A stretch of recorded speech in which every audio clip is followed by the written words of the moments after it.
What's up, boss? This is Abraham's wallet. We span the gap between the austerity of obedience to God and the prosperity rising from faithfulness. Run your home and your dough like a biblical boss.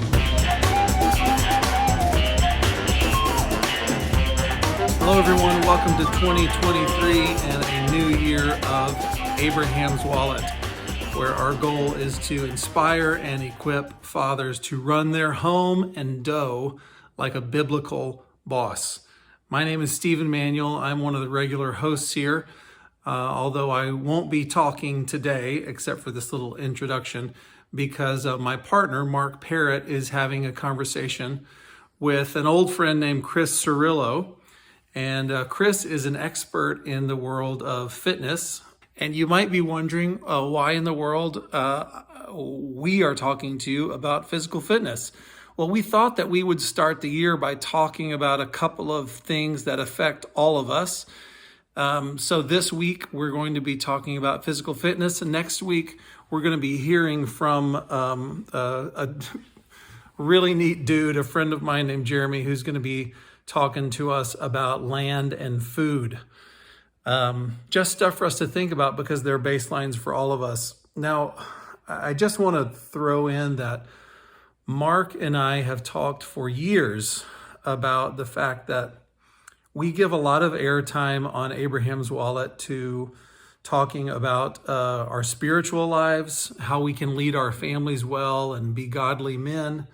We talk about our relationships, chiefly relationships with our wives and our children and having a strong family. And we give an awful lot of airtime to talking about our financial lives. Now, these are, if you know the way that we talk about 5 capitals, then you know that spiritual and relational are the top 2 capitals. They're the most important things that you can invest in your life. And finances are the least valuable capital, but although we can learn tons of things from finances, and that's God's system. It's been frustrating for Mark and I over the years that we've never touched on physical capital, which is right below relational as an important capital. We have an assumption, I think, that, I think everybody knows the value of physical fitness and but statistically, that's not the case. We know, for instance, that 42% of Americans are obese. We probably struggle with our weight and physical fitness. And you might wonder, why are we going to give an hour to talking about physical fitness and bring on an expert to kind of shoot the bull about it? And the reason is because I think that there's an assumption in Bible times that we can't assume anymore now, when work was itself a physical endeavor back in those days of an agrarian society where everybody was walking around all day, working, whether it was building on the property or taking care of animals, butchering animals, transporting food or grain or who knows what. And now we live in a society where mostly our economy is based on brain work. And of course, there are plumbers and electricians and carpenters, but most people spend time on brain work. And so the assumption of physical fitness can't be assumed anymore. And so it kind of raises the question, well, what is a godly man's responsibility to his body? And I'll just say that having the ability to easily move around, to play with one's children, to be helpful in your home is a very important thing. It's certainly an important thing for a man. And we know, for instance, that being physically fit, being active, we know that it's good for us psychically. We know that it's good for our testosterone. We know that being physically fit and active helps our self-esteem. We also know that it helps the way that other people see us. That is, it helps us in our relationships, including our social as well as our business relationships. And we also know that being physically active just makes us happier people. We just have a more positive life. That's the way that God designed us. And so these things deserve to be looked at. I could ask you where you find physical fitness in your week. Is it scheduled? Do you make any time for your family to be active? Maybe that's part of your Sabbath. That's one of our Sabbath rhythms, is that we want our family to be active together on the Sabbath. When do you or your wife make time for each other so that you can exercise? I'm not saying everybody has to be a part of a gym, and not everybody has to be great at deadlifting, but taking care of our bodies has to be somewhere on our worldview. It's got to be on our map somewhere. And the things that are important to us, they usually appear either in our checkbook or on our calendar. So we like to use those metrics to kind of go, where are you placing your physical capital in terms of importance? So I just wanted to throw that on as a kind of framework for what the conversation you're about to hear, because you might be thinking, what are you guys spending your time talking about this for? Well, the fact is that if you're not physically fit and your ticker doesn't keep beating into your 50s, 60s, 70s, and 80s, it really doesn't matter how much money you've accrued. It doesn't matter how savvy you are at saving for retirement if you don't live to be that age. And so the things that we eat matter. Paul talks about our bodies being a temple of the Holy Spirit, which is a profound statement. When he says the temple, he doesn't just mean a place for the Holy Spirit. He's actually referring to the temple in Jerusalem. He's thinking of the holy place in the temple and the Holy of Holies, where the Holy Spirit resided in the temple. And he says we are the sanctuary of the Holy Spirit. Our bodies are a sanctuary. That is heavy stuff. It not only means that we have to have a very sober attitude about sin and rooting it out of our lives at every possible turn. It also means that we take our bodies themselves very seriously. So we're not Buddhists who believe that the material is it's so transitory and worthless that it can be disregarded.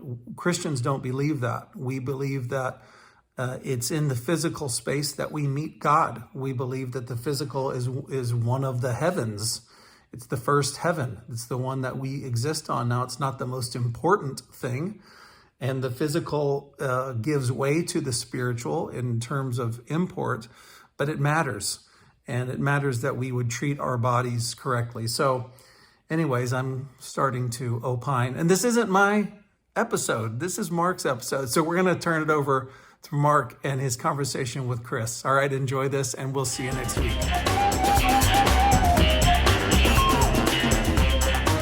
All right, so I am here today with Chris Cirullo, who is on the line from Texas. And Chris, welcome to the Abraham's Wallet podcast. Thanks, Mark. It's good to be here. Yeah, we have known each other for a while through a few different avenues. I think you bumped into us through Jeremy Pryor quite a few years ago now. You and your wife have done some really cool online content projects. And so we've been able to kind of share some wisdom back and forth over the years. But the reason I have Chris on the podcast today is because Chris is a kind of expert in the space of fitness. Background as an Army Ranger, so has very functional applications to how he has used fitness, as well as kind of general, now that he's a sales executive, has a life maybe a little more like a lot of us, which would include balancing how to do fitness and family and business and all these things. So I've been wanting to talk about how to fit fitness into your life from a financial standpoint, from a time standpoint. And Chris, you came to mind as somebody who would be excellent to hash this out with. Yeah, I love it. This is a topic near and dear to my heart as a father who's trying to be an incredible dad, to be a world class husband, to run our home biblically, but also I've I've got 20 years of habits centered around fitness and a desire to continue to be healthy, and it's been one of those things I've been playing with for quite a while, trying to crack the code. It's not Yeah. easy for dads. And that's a good kind of jumping off point because you said 20 years of habits. One of the things I told Chris before we started talking is I see so much parallel between the world of personal finance and the world of fitness because both, when you boil them down, there's a lot of ways to get there. You can build wealth by starting businesses, by owning real estate, by doing stocks and bonds, and just having a 401k at work. There's a bunch of avenues, but you have to have discipline, and it's a discipline over time game. And my experience with fitness is that that's the same when it comes to fitness. It's about discipline over time. And, you know, unlike what you might learn if you jump on Instagram or something and look at the ads, there's in both finance and fitness, there's a lot of people trying to sell you the opposite of that and tell you that there's shortcuts to both of these games. But I kind of joke, there's a lot of people out there that would say, hey, I can get you from A to B, all the silly before and after photos that you see that are like taken 5 minutes apart with different lighting and suck in your gut and things like that. But that's kind of, I would love to just hear, Chris, a quick overview. You said 20 years. That's a long time to have been pursuing this goal. What does that look like at different stages? Because we're going to talk a little bit about how to do this at different stages and budget levels and all that. But what does it look like for you? Yeah. So, for everyone listening, I'm in my mid 30s. And so this started in my teens. And I think the first step to the discipline and the consistency piece is actually doing it long enough that you actually like it.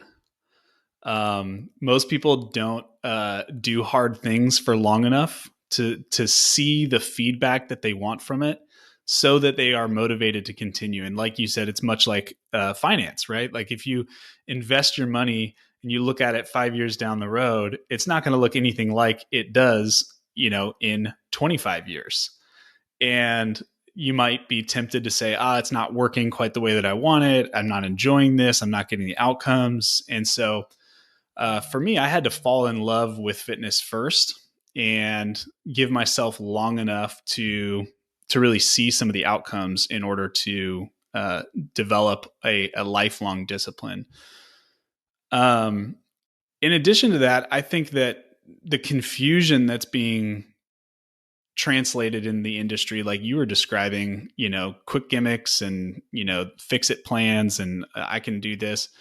What I think it does is just created in the culture a desire for immediate results, a culture that doesn't have the ability to have delayed gratification. And it causes, I think, a lot of attention deficit. People don't have the ability to do one thing consistently for a long period of time. And one thing I learned early on is that if I have not, and I'll just use some fitness language for a moment, there's something called, progressive overload and periodization, where you're progressively just adding weight, to oversimplify it, progressively adding weight or adding reps to something you're doing over a period of time. For a lot of people, it can be boring, but that paired with periodization and modifying that plan, maybe quarterly or biannually or something like that. If you're not already doing that, then going for the quick gimmicks and the changes and things like that, being all over the map, is not going to help anyone. So I think that early on, I just learned that lesson, and I realized that I'm going to get way more out of consistency with one thing than I am trying to find the silver bullet. And people don't like to hear that. Yeah. That's not our favorite thing to hear. Well, when you said you started thinking about this stuff as a teenager, what did that look like between when you first started thinking about it and, let's say, when you joined the army and somebody else was telling you what you would be doing for your fitness? Mm. Yeah, that's a good question.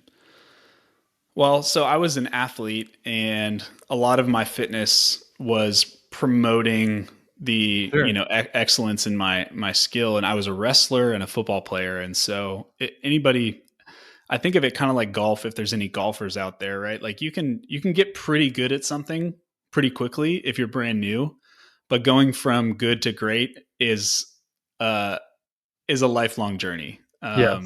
You know, and so I think I realized, man, I got really good at wrestling and really good at football really quickly. But in order for me to continue to develop in this area, I just have to stay the course. I have to be consistent. And so I was able to kind of modify what I was doing in order to achieve what I was trying to achieve. But uh, getting into the military, that is a very big change. Yeah. You got to be able to carry 100 plus pounds for 20 sometimes miles. You got to be able to run 5 miles as fast as physically possible.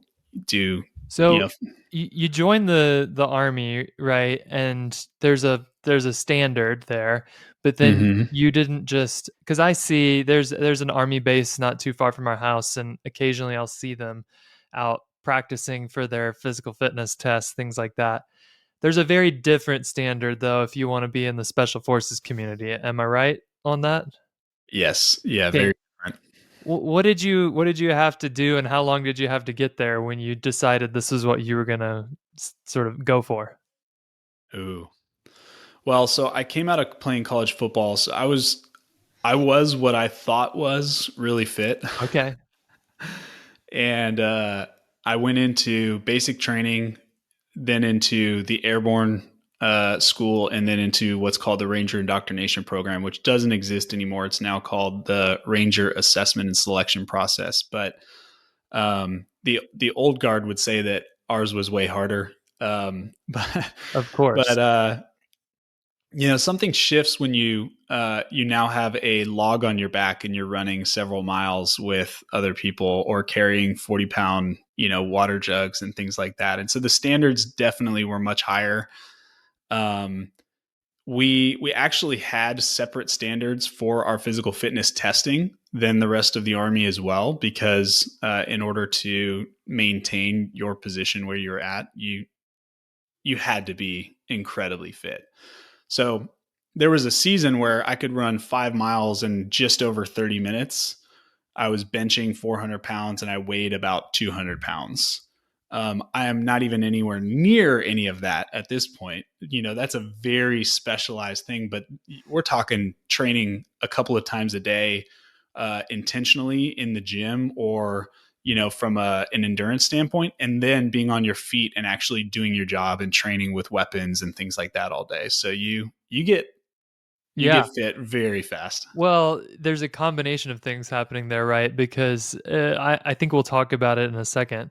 But when you walk into a big gym, they will have so-called trainers available if it's like a 24-hour fitness type place or something.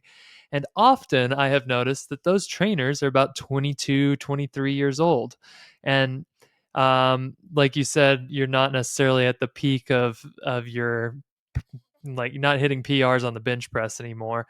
There's Yeah. there's something to be said for, I know some people have more genetic gifting than others, but there's definitely people out there who can look really dang good because they're 22 years old, and they can, kind of eat whatever they want. And there's truth to kind of age, and that would be one of those things that I would say, don't fall for the gimmicks, but when you're trying to push to the highest possible level of performance, it's just also true that when you're 23, you're going to have an easier time recovering and building muscle and all those things than when you're my age, which is, far older than you. I am 40 years old, so I basically am just on the steep downward trajectory at this point. Yes. Yes, it's true.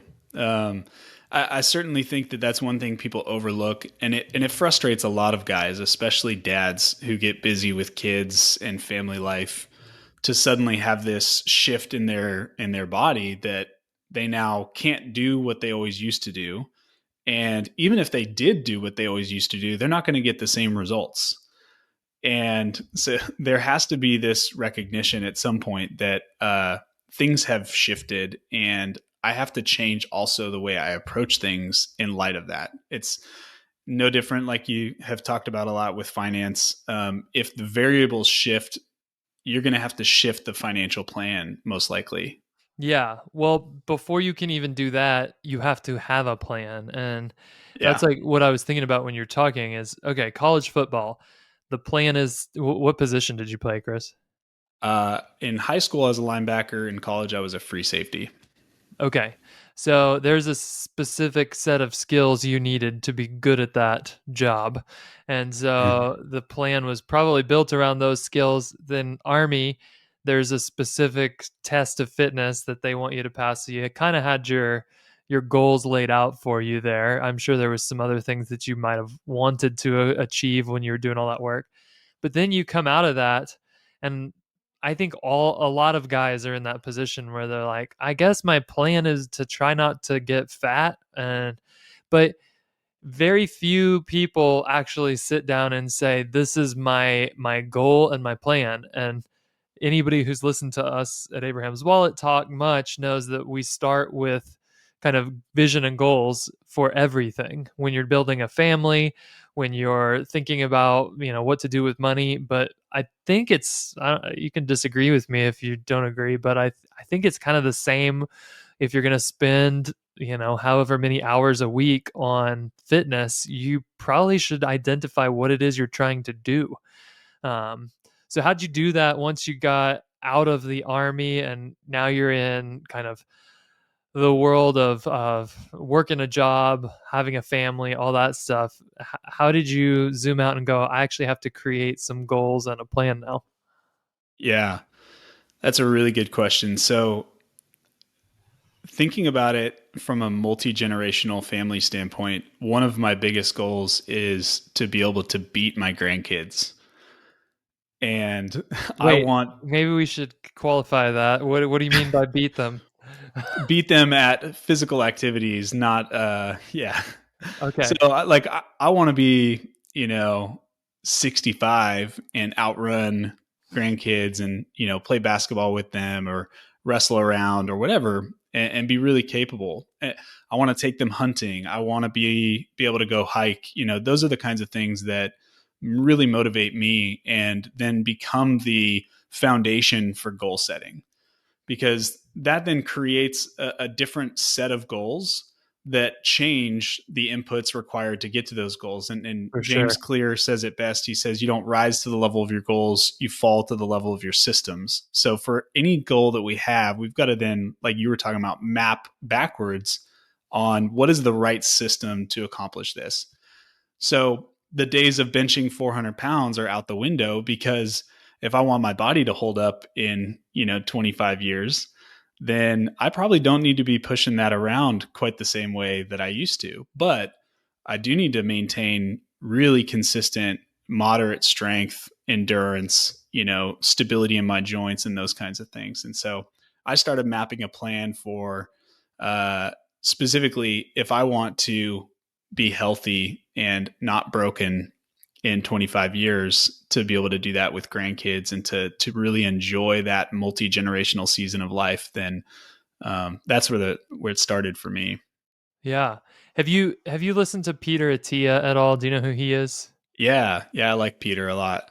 So my wife loves his podcast. I think it's appeals to kind of her doctor mind, but he's a physician who's just a genius. But one thing he talks about is the Centenarian Olympics. I don't know if you've ever heard him talk about it, but it's like Yeah. he identified, I think, 10 tasks that he wanted to be able to do as a really old person, and then used kind of the standard formulas for muscle decay and all that to say, okay, if I want to be able to do a goblet squat with 30 pounds, which is where you hold a weight in front of you and just do a squat. He said that kind of mimics what it would be like to have a grandkid run to me and to pick them up.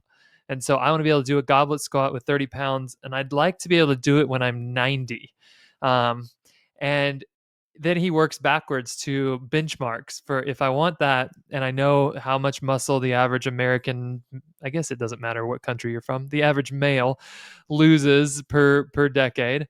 Then I need to be doing X, Y, and Z at these different times. And it was like, if you can lay on flat on your back and get off the ground at age 90 or 95, you're in the top 1% of the top 1% of human performers.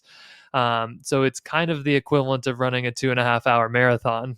So it was really interesting to think about it in terms of kind of backwards engineering what you need to be able to do if those are your goals. And you're right.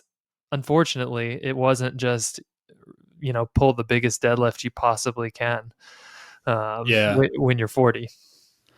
Well, and I think there's another element to talk about here with maybe folks that are listening that are in a different camp, and maybe it's, hey, I've never done fitness stuff before.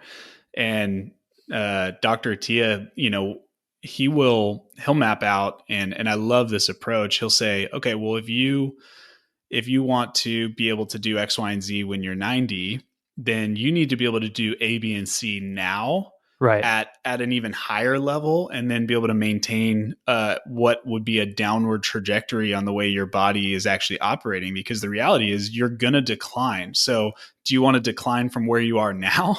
Or do you want to improve your overall fitness during a season of life where you have the ability to do that well, so that the decline brings you to where you are, which is what you're describing? And I think that's another huge consideration is most men, I think and which is why I love that you brought this up with finance and fitness being so similar, is we have this idea in mind that we have more time. And, maybe in 5 years, it's crazy with the family right now. It's like work is nuts. And I don't have time to do it. I'll figure it out when the kids are a little bit older and maybe school looks differently. And now I can work some different rhythms into my life. And by that time, it could be too late. Yeah, I think you're right that it's easy to think either way, either too long and go, well, I've got plenty of time, I can get to that later, or too short and say, you know, I can eat the pizza because eat and drink, tomorrow we will die. I see a lot of people, they wake up to both these topics, fitness and finance, go on Twitter and hashtag personal finance, or maybe don't hashtag fitness. I bet you'll get a lot of pictures of girls' butts or something. But if you look on social, it's obvious that people get really fired up about this stuff. They do whatever they think they should do to go after it really hard for a little while, and then they're gone. This is the financial model for most gyms in the country is, let's sign up a bunch of people at New Year's, and by mid-February they will never come in our doors again, and some of them will keep paying us. So have you ever been through kind of a phase where you either went way too hard on some of this stuff and let it get out of balance, or where maybe you just didn't have the motivation to go? I think there's two ditches on the side of that road, particularly with fitness. Is one, I'm going after it too much, devoting too much of life to it. The other is I'm burnt out and I'm just gonna get fat for a few months. Yeah. Yeah. I think anybody would probably lie if they said that those two extremes had never happened to them. It's certainly something that I think is a very normal occurrence. And One thing I love about, just the way that you had mentioned Jeremy Pryor is one of the ways we got connected. And he outlined for me a really profound way to think about, family rhythms and what a weekly rhythm looks like. And the point of the weekly rhythm is not that you have a perfect week. The point is that when your week doesn't go perfectly, you can pick back up exactly where you should be and start Yeah. over again. And I liken that to my approach to fitness is I probably have cycles where every 3 to 4 weeks something gets derailed and I get sick and I'm down for a week because I've got 4 tiny little boys running around spreading germs all over the place. Or I've got this nagging ache in my shoulder from something and I don't want it to turn into something bigger. So I'll back off and rest, or work is just insane and I'm stuck in the office for 2 straight weeks and it's 2 hours of commuting and everything gets derailed. So I have had seasons of both. It's interesting you mentioned just like the financial model for these gyms. I mean, you look at Planet Fitness, and I think that the average Planet Fitness location, I may be wildly off. I'm trying to go off of memory, but the average Planet Fitness location, they bank on needing like 10,000 members in order to make it work because they sell it at $10 a month, and they expect 95% of those people never to show up. That's And crazy. and then Well, they Planet Fitness, the one that for a while there was a Planet Fitness next to my office, and I paid them money so I could use their treadmill during the week in the wintertime. And I remember thinking it was odd because they offered you free slices of pizza at the yes. workout. Yes. Yeah. And that's their model is they take away, like, you're not allowed to make loud noises, you can't drop weights, you can't have chalk, like there's all of the people who are the quote unquote really consistent gym goers cannot use any of the tools that they would likely use there. So those folks don't sign up, and then they sign up a whole slew of people who are never going to show that they're banking on and Wow. feeding them pizza post workout to continue to perpetuate this. So it's just an aside that that is, I think, a microcosm of the fitness industry as a whole, whether it's fitness or sometimes, certain pharmaceutical companies or whatever. Oftentimes you have to follow the money and you have to understand, okay, do they have my best interest at heart? Are they going to be better off if I am really healthy and fit, or are they going to be better off if I'm not? And so that's, I think, a disclaimer that everyone should think through as they think about their approach to fitness and influencers and all of that kind of stuff. And then to address this topic, I do think being okay with the ups and downs. I mean, we're okay with that in everything else that we do, right? Like we have seasons that come and go with our kids and parenting, with our marriage, prenatal, postnatal. If you're, continuing to have kids, like your marriage shifts, the way you interact, your intimacy. I mean, like everything. But then when it happens to our fitness, it's like, it's all or nothing, it's not working out. So I'm throwing all of it out the window, or I'm just ill-informed on probably the way that I should approach a plan, and I go all in on something that I don't actually need to go all in on, if that makes Yeah, sense. totally. I mean, for me, I've talked about it on the podcast, but for a while after I had kids, fitness looked like I just need to get out and maybe you share this with me because you've done a lot of like really hard physical stuff, but I don't feel like I've really gotten a good weekend if I didn't suffer a little bit. Like that's just part of how I unwind. So for me, like a good vacation involves, some actual physical pain. And so I thought, what would hurt really bad? Well, let's try ultra marathoning. I had never run a marathon, and I signed up for something longer than a marathon. Um, and I did that for a few years, but it was totally out of step with the season of life I was actually in. And praise God that it worked out. My wife did not kick me to the curb. And I kind of woke up to what am I doing being gone for, 8 hours twice a week out in the mountains? But I've fallen on that side of the thing where I just spent too much time on something that at the end of the day was somewhat selfish. I wasn't doing that for my children's children so that I could run them through the mountains, although I bet I could beat them at a 100-mile race. Um, I think on the other side, like you said, I still, maybe you can counsel me here, but I still have a really hard time if it's deadlift day and I miss my lift. Like it just kind of puts a dark cloud over the sky for the day. So I get that too, where you end up struggling to have motivation if things don't go as planned. Yeah. Well, I had a season where so a little bit of my backstory for folks Yeah. listening. So I get out of the military and I became a personal trainer, and I worked in one of those big box gyms up in Seattle, Washington. You were one of these good-looking young guys who can just eat whatever they want and be jacked and say like, if you come join the gym, you'll look like me in 3 weeks.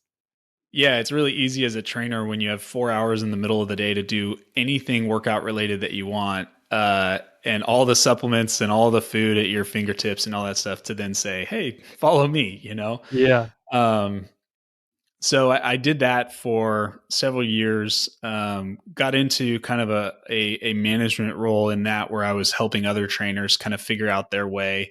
And that all happened before 2015, when I ended up getting into software and, totally changing career tracks.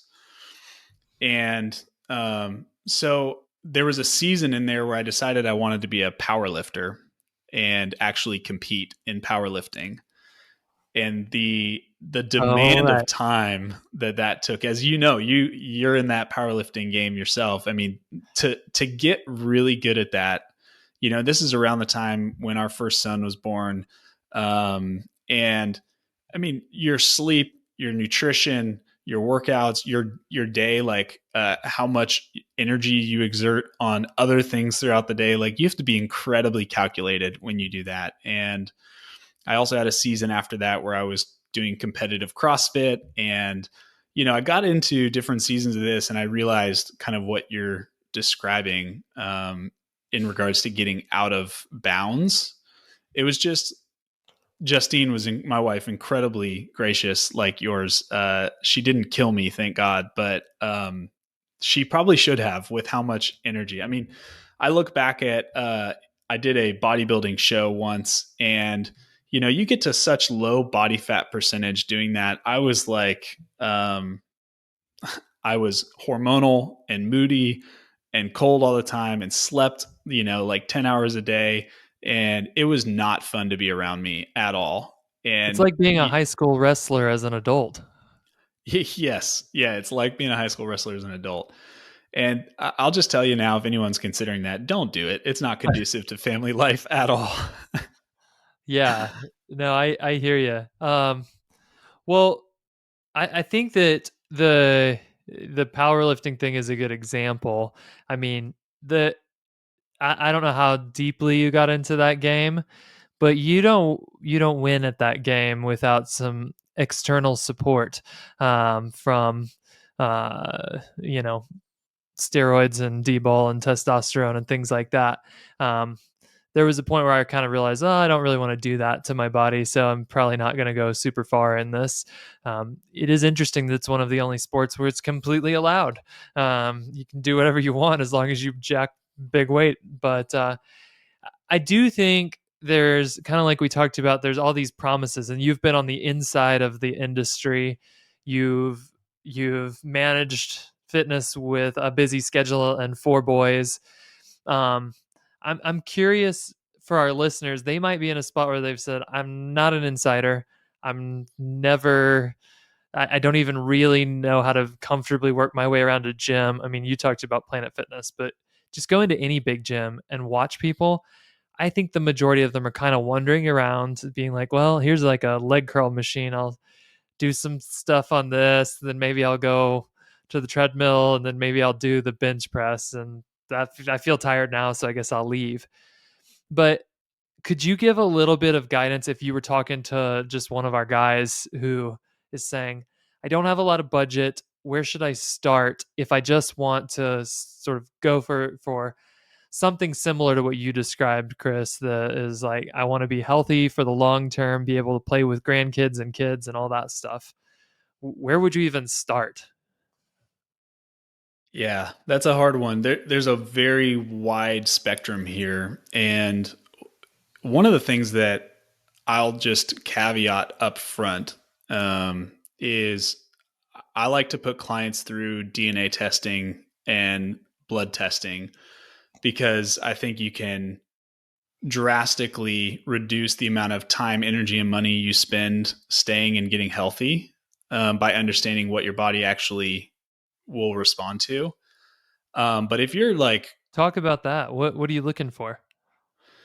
yeah, so when you run a DNA test, there's a variety of genes that you can look at to determine whether or not someone responds well to power type exercises or strength type exercises or endurance type exercises. And you can look at if a body will respond to carbs better, a higher carb diet or a lower carb diet, micronutrient deficiencies. Like, hey, I tend to have an issue with vitamin D or, vitamin A or B12. Those are all things that can drastically impact your fitness. And I think one of the benefits for me is I spent 20 years testing everything and anything on myself. And I kind of started figuring all of that out.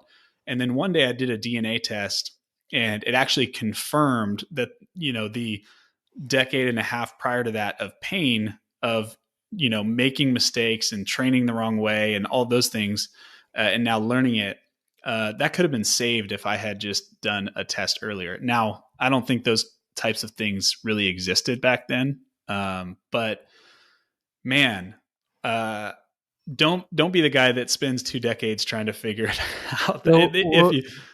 Will this test tell me why no matter how strong I get, my biceps are still like those of a 7th grade girl? It could, yes. Oh, wow. It does. It definitely will tell you whether or not you have, low, moderate, or high capabilities of putting on muscle mass. Whether or not you have trouble losing body fat.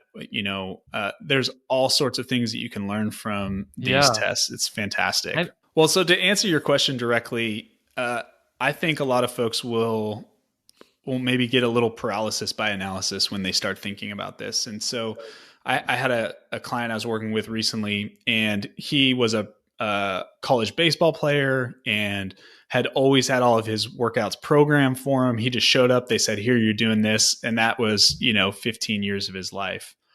And he now is 26, 27 years old, has his first kid and another one on the way. And he's like, I don't even know where to start. Like, I know how to do everything, but I wouldn't even know where to start deciding what to do. And so for him, I just said, hey, first and foremost, we want to develop the consistency around just the behavior of exercise. And I think, James Clear's book, Atomic Habits, talks a little bit about this. I think I've heard Jeff Bethke talk about this, but it's like you want to be doing the behaviors that are casting a vote for the kind of person that you want to become. And it doesn't have to be complex, but you want to be able to look back in 6 months and say, I'm somebody who worked out every day. And for that to begin with someone who has not done fitness in a long time or ever, I think a simple plan of push-ups, sit-ups, squats, lunges, if you have a bar to pull up on, trying to learn how to do pull-ups, those are a really great place to start. If someone can, the squat is probably, I was just talking with Justine about this the other day. We have a 2-year-old and he got up on the counter and he squatted down and he's just sitting there for like 15 minutes watching her bake something in a squat. And I'm like, adults, that would be the most uncomfortable thing. But if you look at other countries that are developing or third world where people aren't sitting at a desk all day, one of the primary positions they get into that's ergonomically correct is a squat. They just rest in a squat position. And I saw that all the time in Afghanistan. chairs just weren't like a common thing.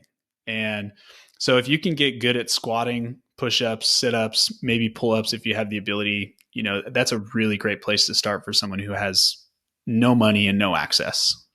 Okay. So those are all strength building. Should the average person be doing any cardio? That's also a great question. I think it depends.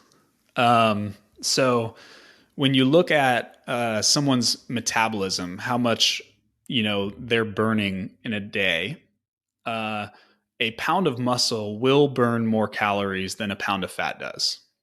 And the danger you run into with lots of endurance, which I'm sure you saw a little bit of when you were on a bike all the time, is that it's actually really hard to maintain or build any kind of muscle mass when you're doing a lot of long endurance or long sustained cardio. Yeah, right? yeah. So the caution that I would give someone is if the goal is to develop a little bit more of kind of a fat burning machine internally by adding muscle, you might be considerate of trying to lose weight more appropriately via diet than you would through endurance exercise. Now, the caveat to that is we also want our heart to be healthy, and we want to live a long time, and we want to, look at things like Dr. Attia was talking about.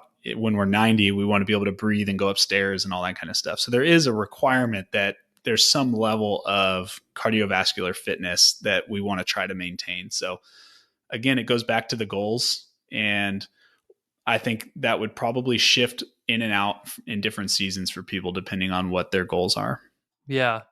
Yeah, I have swung on that pendulum so many times. I was also a high school wrestler. I weighed 200 pounds my senior year of high school. I thought I was strong at the time. I really wasn't that strong, but then I broke my ankle wrestling and started riding a bike to stay fit for wrestling season. And I was like, wow, I enjoy this. So long story short, I got very involved in cycling. I remember doing like high rep stuff to try and shrink muscle back then because I was trying to get lighter. And so cycling, running, all that stuff. Um, and then powerlifting, of course, the next obvious choice. But for me, going back to what you said about like knowing your body, I discovered a kind of a difficult way that my body needs some cardio to stay healthy. I ended up having some heart issues that came up when I put on a ton of extra weight to get big and Yeah. strong. So that led me to kind of what I do now, which is a mix of high intensity interval stuff and lifting, and I still go run a couple times a week just because it seems to work for what my body needs. But I liked what you said, that if you were just starting out, you want to sort of build muscle. I completely agree with that. I think that as look at people just try to cardio their way to weight loss, it's usually a spiral downward.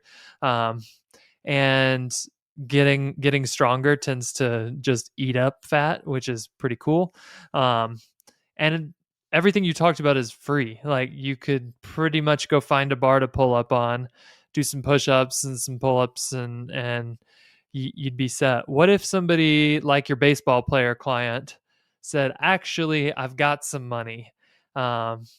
Should they go find a personal trainer? Should they go find Chris from 10 years ago, or should they go to stick their head in a CrossFit gym? Or if you have some money to spend, how do you avoid getting ripped off by somebody who really isn't going to help you?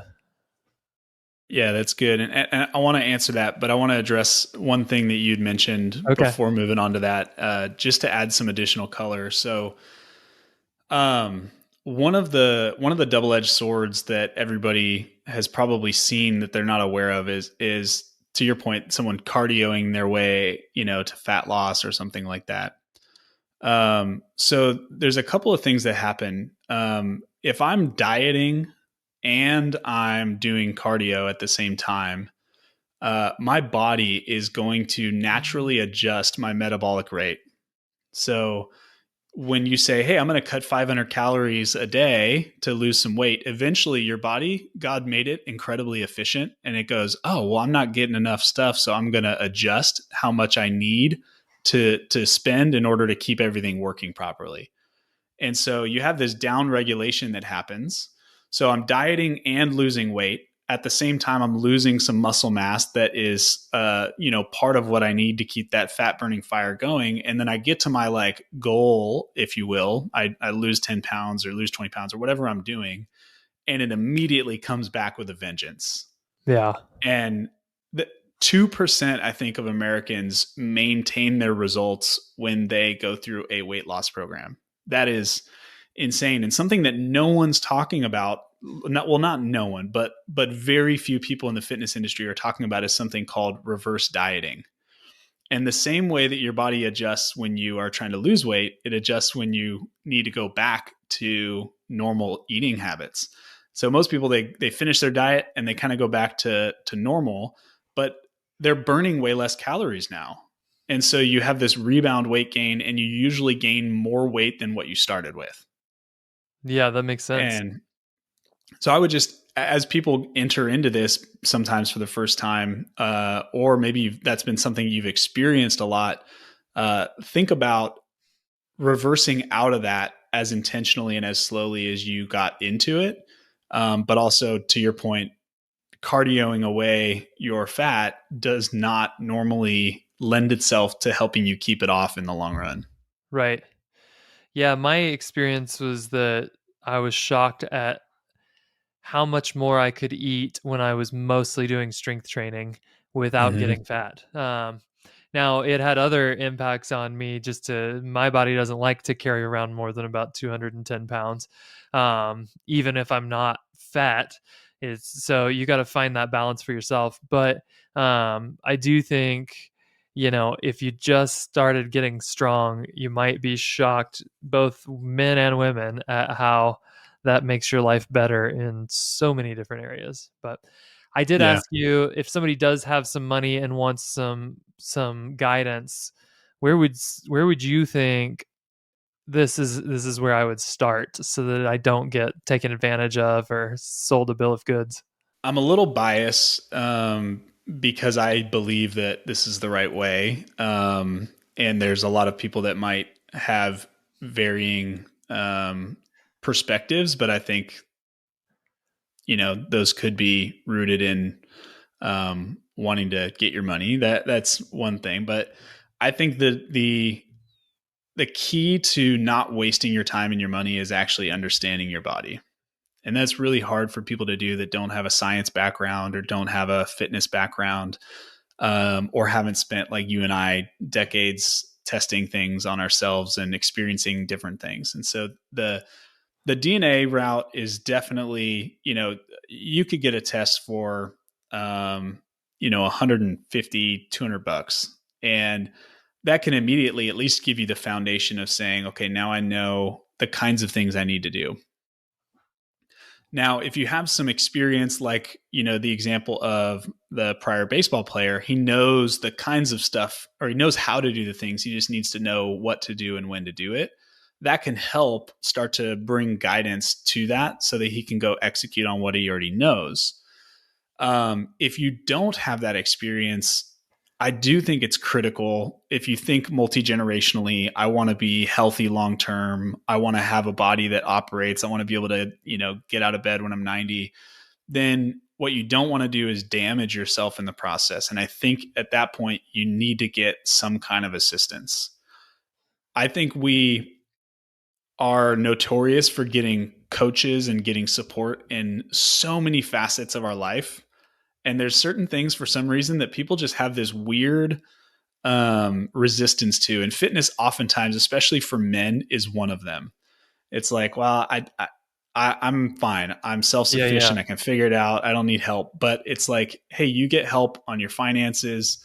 You get help on your family stuff. You maybe have someone that's a business coach, or you learn how to sell if you're a salesperson and you're like investing in courses. But people, for some reason, have this, desire to do it on their own when it's from a fitness standpoint. So let me give some numbers.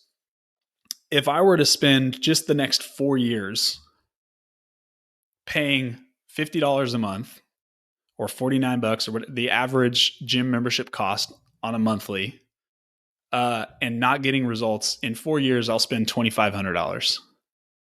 Right. And I would be willing to bet if you're anything like me, there's been seasons of your life where you've paid that and you've gotten no return from it. And so I would just rethink the way that we spend. If it's $50 a month, it's still $50 that compounds over the course of 4 years. And at the end of that 4 years, you've invested $2,500. Do you have any return from it? And so I always encourage people to get help. There's lots of ways to get help. There's coaches. You could go, grab one of those 20-year-old guys at the gym, because he can at least show you how to safely do certain exercises so that you're not injuring yourself long term, and different things like that. But and then I would say we can probably get to this, but there's another level that people could go to on investment into health and fitness that I think is beyond that. Yeah. No, that's good.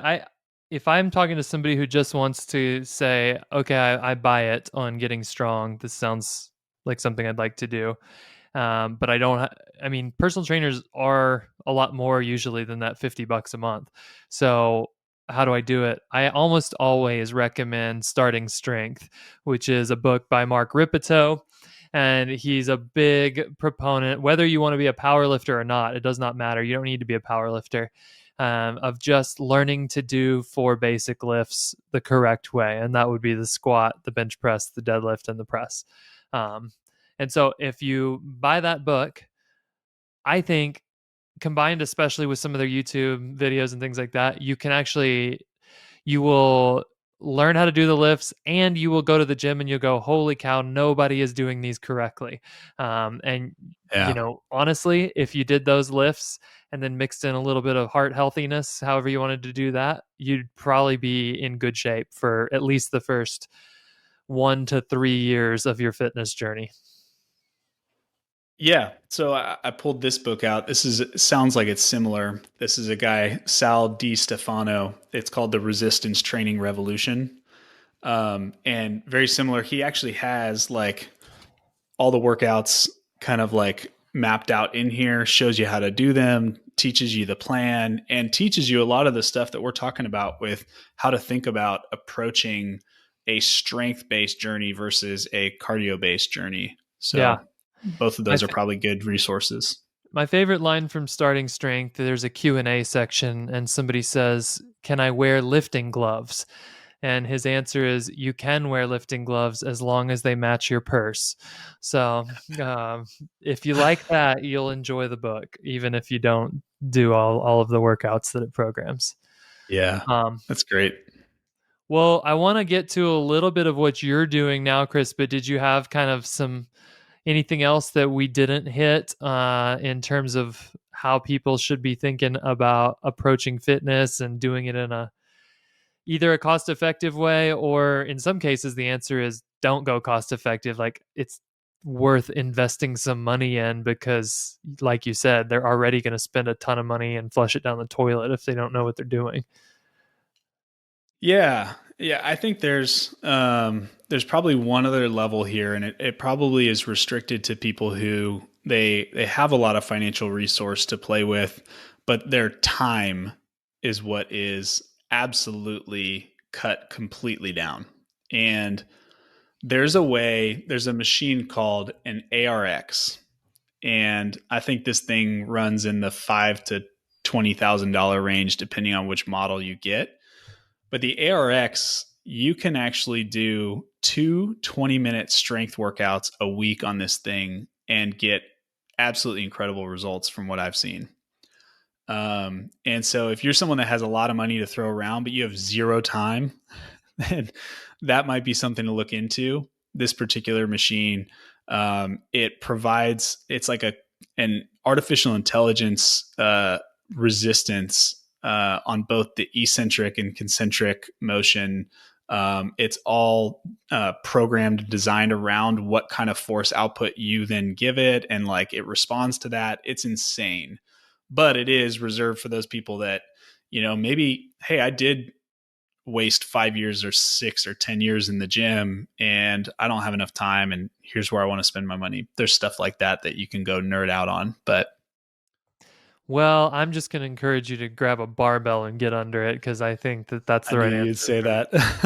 But if you want to listen to the guy that looks like he works out, then listen to Chris, not me. So uh, that's cool.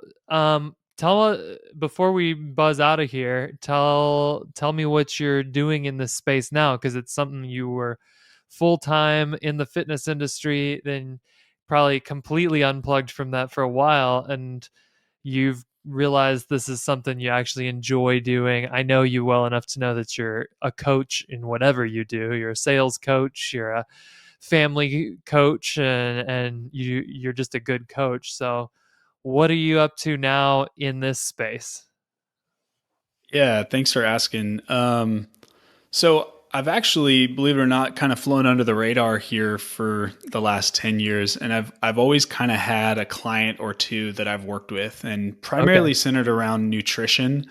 But part of our goal with, multi-generational family living is actually building a family business. And so we felt like it was time to start exploring, how do we take this passion, this skill set, this experience that we have, and make it potentially something that we could do full time and really be able to impact people's lives, and help dads. So my primary focus right now is actually helping mission centered dads to solve these challenges that they're thinking through. And so we take them through a lot of what we've talked about today: DNA test, blood test. And I would like someone to get like a DEXA scan and figure out, hey, how do they handle body fat, those kinds of things, and then build a program around what their genetics are.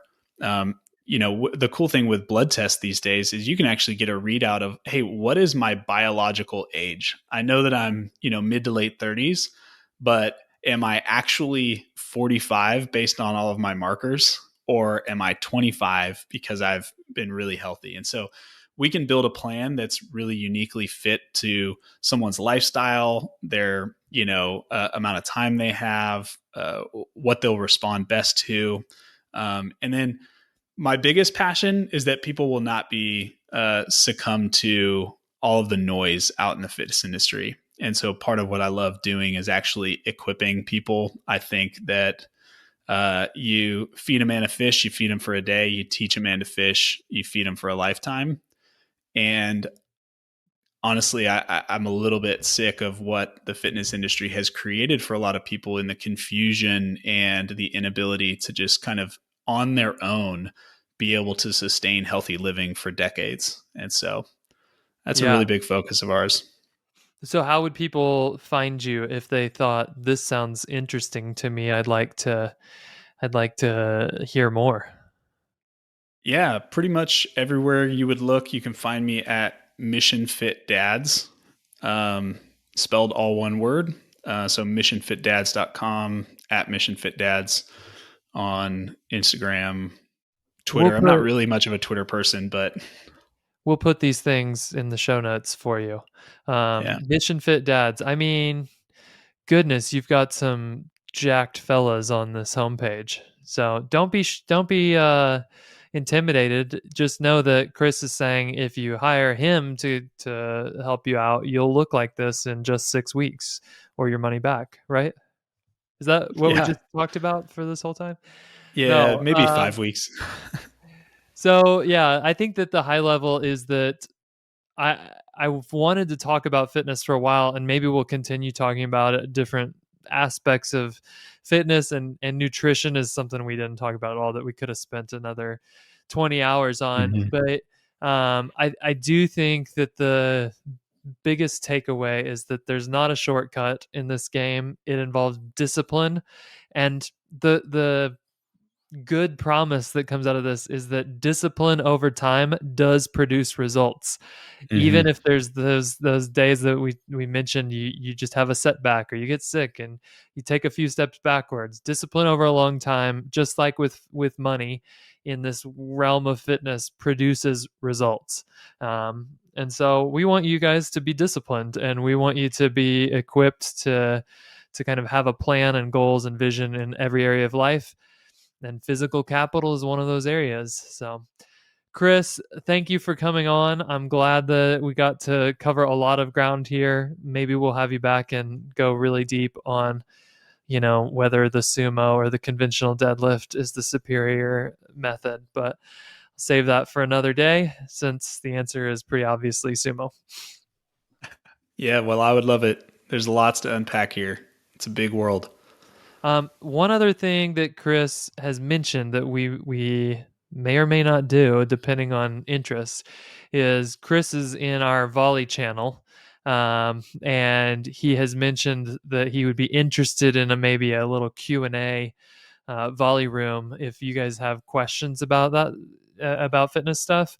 The way you get into the Abraham's Wallet Volley is you help support this show. That's one of the perks of being a supporter of Abraham's Wallet, is you get to talk with other people in the community and share stuff with us. So if you go to abrahamswallet.com/donate, you will see how to do that. And we'd love to have you in there, and you can maybe even get some direct questions answered by Chris. Yeah, it'd be my pleasure. All right. See you later.